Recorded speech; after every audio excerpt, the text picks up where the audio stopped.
எல்லோருக்கும் வணக்கம். அன்னை ரொம்ப உஷாரு, குக்கர் தூக்கி வீசுறப்போலாம் தலையை குமிஞ்சுக்குவாப்ல அப்படின்ற மாதிரி மார்க்கெட்டை 2 நாளாக இறக்கி விடுறதுக்கு பார்க்குறாங்க. அந்த ரெண்டுமே உச்சியிலிருந்து இறக்கி விடுறாங்க.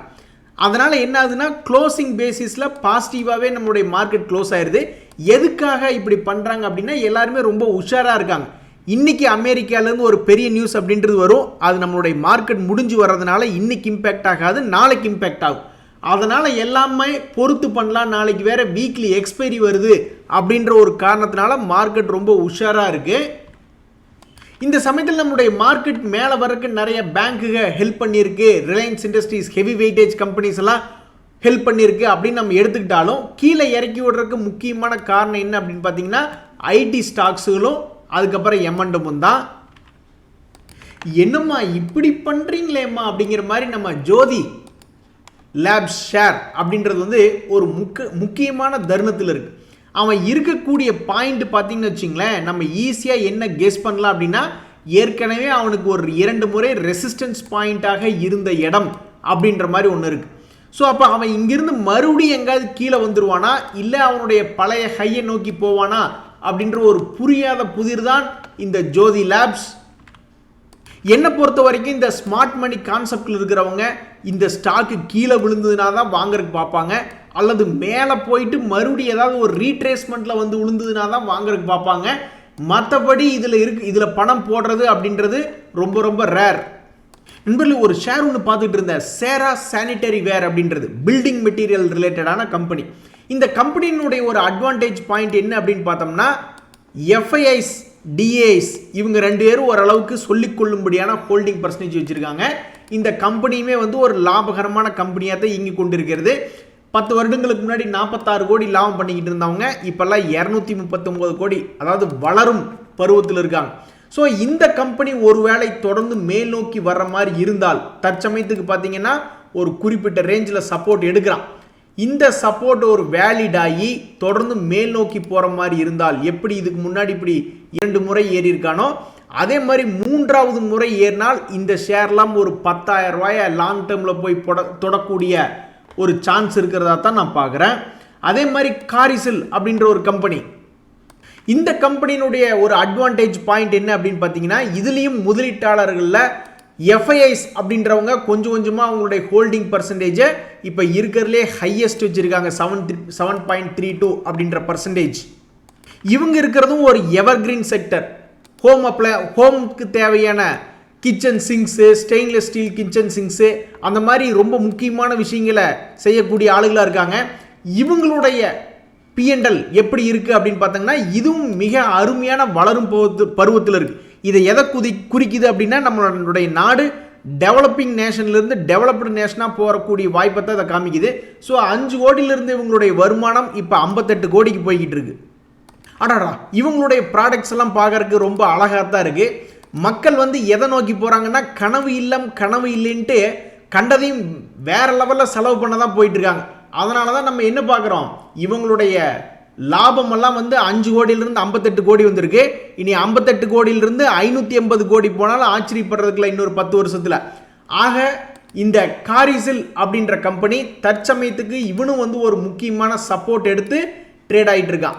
இதுக்கு முன்னாடி இதே மாதிரி சப்போர்ட் எடுத்து மேல் நோக்கி வந்தவனுங்க இந்த முறையும் மேல் நோக்கி வந்தான்னா அவனுடைய பழைய 1100 லாங் டேர்மில் வந்துச்சுன்னா கூட ரொம்ப சந்தோஷம். ஸோ இந்த 2 ஷேர்களும் எஃப்ஐஎஸ் டிஎஸ்னுடைய ஹோல்டிங்கில் இருக்கக்கூடிய ஷேர்ஸ் தான் ஓரளவுக்கு லோ ப்ரைஸில் தற்போதைக்கு ட்ரேட் ஆகிட்டு இருக்காங்க. ஒரு 4 முக்கியமான விஷயம் பேசுகிறோம். இது மிகப்பெரிய புரட்சி மாதிரி எனக்கு படிச்சோன்னே முதல்ல தெரிஞ்சுது. அதாவது இந்த பஜாஜ் ஆட்டோ வந்து சிஎன்ஜி பைக்கை வந்து ஜூலை 17 வெளியிட போகிறாங்க. ஆஹா, பஜாஜ் ஆட்டோ ஷேருக்கு இது ஒரு சூப்பரான நியூஸியா அப்படின்ற மாதிரி நான் நினச்சிக்கிட்டு இருந்தேன். ஏன் அப்படின்னா நான் வந்து 2006 அல்லது 2004 சமயத்துலேயோ இந்த வேலை பார்த்துட்டு இருந்தப்ப பிளாட்டினோ அப்படின்னு ஏதோ ஒரு பைக் வந்துச்சு. அப்போ அது ஏதோ 100 கிலோமீட்டர் என்னமோ மைலேஜ் குடிச்சுது. அது ஒரு பெரிய புரட்சி பண்ணி யாரை பார்த்தாலும் அந்த பிளாட்டினோ அப்படின்ற பைக் புக் பண்ண பார்த்தாங்க. ஸோ அதே மாதிரி இப்போ இது ஒரு மிகப்பெரிய சக்ஸஸ்ஃபுல் ஆயிடுச்சுன்னா ஷேர்ஸ் ஹோல்டர்ஸ்க்கு இது ஒரு சந்தோஷமான செய்தி தான். என்ன ஒரு பிரச்சனை அப்படின்னா இதுவும் வந்து ஒரு 60-70 கிலோமீட்டர் தான் கிடைக்கும் போல மைலேஜ். சிஎன்ஜியில் ஓடக்கூடியது இது 86 ரூபா சிஎன்ஜி ரேட் போயிட்டு இருக்கு. பெட்ரோல் 102 ரூபா. ரெண்டுக்கு பெரிய டிஃபரன்ஸ் இல்லை தான் இப்போதைக்கு. அதே மாதிரி இன்னொரு ஆச்சரியகரமான நியூஸ் என்ன வருது அப்படின்னு பார்த்தோம்னா, இந்த ஓலா எலக்ட்ரிக் ஐபிஓ ஃபைல் பண்ணியிருந்தாங்க. அதுக்கு செபி அப்ரூவல் கொடுத்துட்டாங்க. இதன் மூலியமா அவங்க 5500 கோடி புரட்ட முடியும். இந்த 5500 கோடி யார் யாருக்கு போகுதுன்னா, கொஞ்சோண்டு கம்பெனிக்கு போகும். அதை வச்சு அவங்களுடைய கம்பெனியினுடைய ரிசர்ச் அண்ட் டெவலப்மெண்ட்டுக்கு யூஸ் பண்ணிக்குவாங்க. அதே மாதிரி ஏற்கனவே இந்த கம்பெனியில் வளரும் பருவத்திலே இன்வெஸ்ட்மெண்ட் பண்ணி வச்சுருந்தவங்க ஆஃபர் ஃபார் சேல் கொடுத்து கொஞ்சம் வெளியே போவாங்க. ஆக மொத்தம் இது ஒரு மிகப்பெரிய ஐபிஓவாக இருக்கத்தான் போகுது. நண்பர்களே, இந்த மேன் இன்ஃப்ரா கன்ஸ்ட்ரக்ஷன் லிமிடெட் அப்படின்ற ஷேர் யாராவது வச்சிருக்கீங்களா? இதில் ஒரு சந்தோஷமான நியூஸ் வருது. அதாவது பாம்பேல ஒரே 1 சென்ட் இடம் கிடைச்சதுன்னா கூட நம்ம மிகப்பெரிய ஆள். அப்பேற்பட்ட லேண்ட் வேல்யூ இருக்கக்கூடிய பாம்பேல இன்னொரு முக்கியமான ஏரியா இந்த பேந்திரா குர்லா காம்ப்ளெக்ஸ் அப்படின்ற ஏரியா. ஸோ அங்கே ஒரு ரீடெவலப்மெண்ட் ஒரு ஆப்பர்ச்சுனிட்டி அவங்களுக்கு கிடைச்சிருக்கு அப்படின்ற மாதிரி ஒரு நியூஸ் வருது. இது சாதாரணமாகவே கடந்த 1 வருஷத்தில் பணத்தை டபுள் பண்ணி விட்டவன் தான். இந்த வருஷத்துல இவன் இனி என்ன பண்ண போறான் அப்படின்றத பொறுத்திருந்தா பார்க்கணும். அதே மாதிரி இந்த எலிகான் என்ஜினியரிங் அப்படின்ற ஷேர் வச்சிருக்கிறவங்க உண்மையிலேயே நம்ம பாராட்டித்தாங்க ஆகணும். இன்னைக்கே 13% ஏறி இருக்கான். அவனுடைய வாழ்நாளில் நீங்கள் எந்த ஒரு செகண்டில் வாங்கியிருந்தீங்கனாலும் இப்போ கூட லாபத்தில் தான் இருப்பீங்க. ஷேர்ஸ் வாங்கினா இப்படி வாங்கணுங்க நண்பர்களே. அதை விட்டுவிட்டு கும்பா பாடக்கூடிய ஷேர்களை வாங்கி அவனும் கீழே போய் படுத்துக்கிட்டு அப்படியே நம்மளும் அது கூட கும்பா பாடிக்கிட்டு இருந்தோம்னாக்கா அவன் என்னைக்கு யூ டர்ன் போட்டு மேலே வர்றது. இந்த மாதிரி ஏறிக்கொண்டே இருக்கக்கூடிய பங்குகளாக பார்த்து ஒரே ஒரு தடவை கரெக்டாக டெசிஷன் எடுத்து வாங்கிட்டா அதில் லக்கும் தான் வேணும். நான் இல்லைன்னா சொல்லலை, லக்கும் நிறைய தேவைப்படுது. எப்படியோ ஏதாவது ஒரு வகையில் கரெக்டான ஒரு ஷேரை வாங்கிட்டு பேசாமல் உட்காந்துட்டோம்னா அருமையான வருமானம். இந்த மாதிரி ஷேர்களை நம்ம கண்டுபிடிக்கலாம். ஆனால் நம்ம கண்டுபிடிச்சி நம்ம வாங்கினதுக்கப்புறம் அந்த ராசி இவனை படுக்க போட்டுறக்கூடாது. அதாவது இந்த மாதிரி ஷேர்கள் நம்ம எப்படி கண்டுபிடிக்கலாம்னா, 3 வருஷமாக ஒரு 20% மேலே லாபம் கொடுத்த பங்குகள் லிஸ்ட்டு கொடுங்க அப்படின்ற மாதிரி நம்ம ஒரு கொயரி போட்டு எழுதலாம். அந்த சார்ட்டிங்லாம் போட்டு எழுதலாம். அல்லது கடந்த 6 மாதத்தில் 20% மேலே சம்பாரிச்சு கொடுத்தது எழுதுங்க. ஏன்னா இதெல்லாம் ஒரு கேண்டிடேட். இந்த போன்ற ஷேர்கள்லாம் அடுத்த 6 வருஷத்துக்கு ஏறலாம் தானே.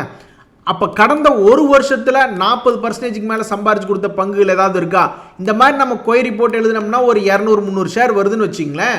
அத்தனையும் பணம் போட்டு உட்காந்தோம்னா தான் அந்த 200 ஷேரில் எத்தனை ஷேர் இப்படி தொடர்ந்து மேலே ஏறிட்டே போகுன்னு தெரியாது. ஆக மொத்தம் மனைவி அமைதெல்லாம் இறைவன் கொடுத்த வரம் அப்படின்ற மாதிரி இந்த மாதிரி ஏறிக்கொண்டே இருக்கக்கூடிய ஷேர்ஸ் நம்ம போர்ட்ஃபோலியோவில் அமையிறது உண்மையிலேயே லக்கு தான். காசு சம்பாதிக்கிறதுக்கு என்னென்னலாம் வழி இருக்குது அப்படின்ற மாதிரி சில விஷயங்கள்லாம் நம்ம 2-3 நாளாக பார்த்துக்கிட்டே இருந்துட்டோம். அதனால் அதில் எதுவும் புது விஷயம் அப்படின்றது இல்லை. இந்த ஐஎக்ஸிக்யூ ஐபிஓ கூட இன்னைக்கு கூட க்ளோஸ் ஆகுது. இந்த சமயத்தில் ஸ்டெர்லிங் டூல்ஸ் அப்படின்னு ஒரு ஷேர் ஒன்று பார்த்துக்கிட்டு இருந்தேன். இந்த கம்பெனியினுடைய மூவ்மெண்ட் ரொம்ப வயலன்ஸாக இருக்குங்க நண்பர்களே. ஒரு இடத்துல நிற்க மாட்டேன்றான். இவனுடைய மூவ்மெண்ட் பாருங்களேன் எப்படி இருக்கு. இவனுடைய மூவ்மெண்ட் டெய்லி அதாவது ஒரு நாளைக்கு பெரிய அளவில் ஏறணும் அல்லது அடுத்த நாளே இறங்கிடணும், கோக்குமாக்கா ட்ரேட் ஆகணும் அப்படின்ற மாதிரி நம்ம ஏதாவது ஒரு ஷேர்ஸ் லிஸ்ட் எடுத்தோம்னா இவன் தான் முதல் இடத்துல இருப்பான்.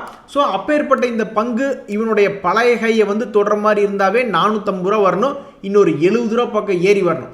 இந்த ஷேரில் ஒரு அட்வான்டேஜ் பாயிண்ட் என்ன அப்படின்னு பார்த்தோம்னா, இது ஒரு டிவிடெண்ட் கொடுக்கக்கூடிய பங்காகவும் இருக்கான், கடனும் கொஞ்சம் கம்மியாக இருக்கு. சரி, பெரிய ஆளுக்கு யாராவது இதில் இன்வெஸ்ட்மெண்ட் பண்ணியிருக்காங்களா அப்படின்னு பார்த்தோம்னா, டிஐஸ் அவங்களுடைய ஹோல்டிங் பர்சன்டேஜ் ஆல்மோஸ்ட் 5% வச்சுட்டு இருக்காங்க. பாவம் அந்த காலத்தில் ஒரு டைவர்ஸ் கேஸ்னால இந்த ரேமண்ட் ஷேர்லாம் பாவம் ரொம்ப அடி வாங்கியிருந்தது. ஒரு பெரிய ஃபால் அப்படின்றது 2194 ரூபாயிலிருந்து அவன் பாட்டுக்கு 1500 ரூபா வந்துட்டான். நானும் நிறைய தடவை பார்த்துருக்கேன். ஏதாவது ஒரு பேட் நியூஸ் வருது அப்படின்றது ஒரு திருப்பு முனைக்காக வர்றதான். அங்கிருந்து பெருசாகவும் ஏற்றி விடலாம் அல்லது அதுக்கப்புறம் பெருசாகவும் கீழே இறக்கி விடலாம். இந்த நியூஸ் ஏப்பா பர்சனல் விஷயத்தையெல்லாம் கொண்டு கம்பெனியில் சேர்த்துவீங்களா?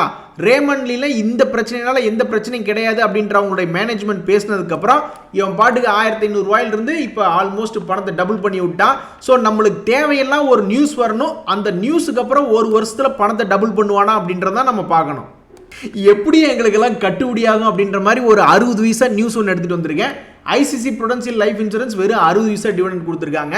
அதே மாதிரி கேஎஸ்பி லிமிடெட் அப்படின்றது 17 ரூபா 50 பைசா டிவிடெண்ட் கொடுக்குறாங்க. இந்த கனரா பேங்க்ல பாருங்க நண்பர்களே, அவங்களும் டிவிடெண்ட் ஒரு 3 ரூபா 22 பைசா அப்படின்ற மாதிரி டிவிடெண்ட் கொடுக்குறாங்க. இந்த சமயத்தில் நீங்க நல்லா யோசிச்சு பார்த்தீங்கன்னா 17ஆம் தேதி அவங்களுடைய ரெக்கார்ட் டேட், எக்ஸ் டேட் 14. எதனால அப்படின்னு பார்த்தீங்கன்னா வர்ற திங்கக்கிழமை பக்ரீத்துக்காக லீவ் வருது. ஸோ இப்பவே பிளான் பண்ணீங்க. இன்றைய தகவல் அனைத்து உங்களுக்கு உதவியாக இருந்ததுன்னா எனக்கு சந்தோஷம் தான். ரொம்ப நன்றி, வணக்கம்.